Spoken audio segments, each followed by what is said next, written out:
unang-unang problema ng mga tao dito ay yung kakulangan nga sa kanilang income. Kasi kulang sa pinag-aralan, hindi makapasok ng trabaho sa ngayon naman yung mga bago na sumisibol ng mga kabataan, pagka-graduate, takbo kagad ng kabila ng Manila.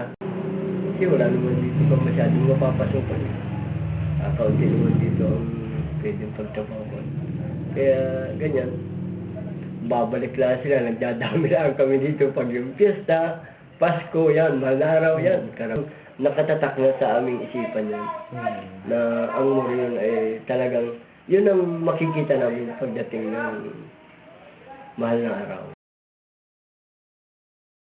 Lalo tigit ay kami yung siguro yung bayan na pinakamaraming Oktubre na wala yung ibang bayan, no?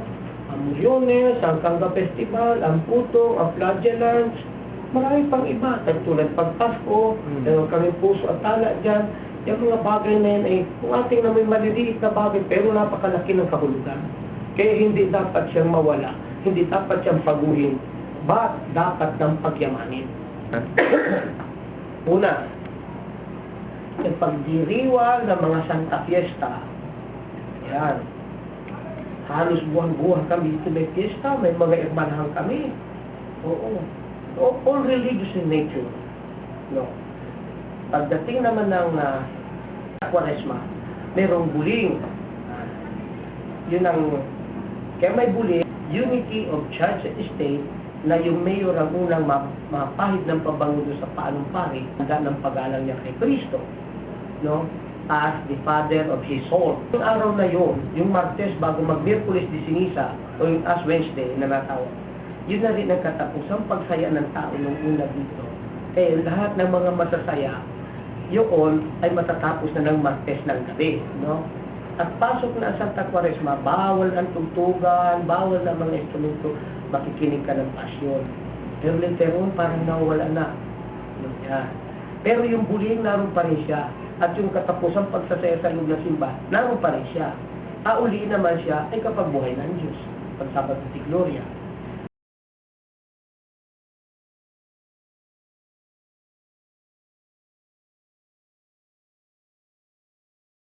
Tawag yan kamuti mining dahil ito'y mababaw lang talaga.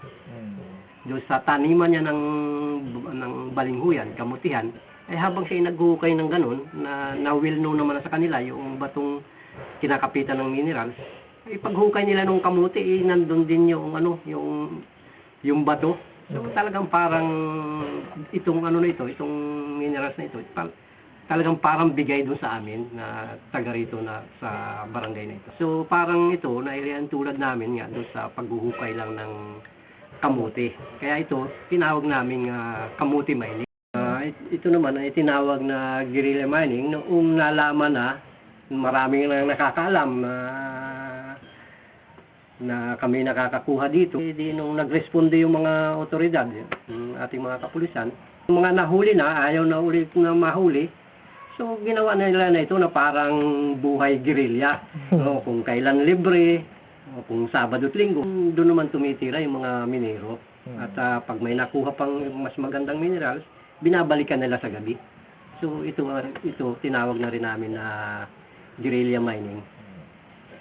Talagang kahit pigilan, talagang ibig sabihin ko ay malaking kawalan kung talagang didisiplinahin mo yung sarili mo na ayaw mo magmina. Ay parang ikaw rin ang magsasuffer doon sa ginagawa mo. Hiling din ng mga tao, papayag silang ito'y pigilan o gano'n. Hindi ang hiling din ng mga tao ay yung mayroong bang substitute doon sa ikinabubuhay namin ngayon. Na, halimbawa, yung tulong din ng gobyerno na ibig sabihin ay mabigyan ng ibang pagkakakitaan. Payag sila na ito'y huminto o kung mapunta man doon sa legal na process, ay di mamasukan na lang kami bilang minero. Ano siguro? Yung mga dating mga lupain dyan na binubukid, wala na ngayon. Wala na. Ang kailugan namin ngayon. Nakita mo naman yung mga tubig dyan, minsan may color coding. Minsan may blue, minsan may gray, minsan may kulay gatas, minsan may brown, Minsan ay kulay yung sabaw lukan na natawag. Minsan naman ay clear. Pero, minsan verde. No? Yung mga hayop dyan na inapakinabangan ng tao nung una, makikita mo siya pag lusong ng tubig, pag agos pagbaba, patay sila lahat.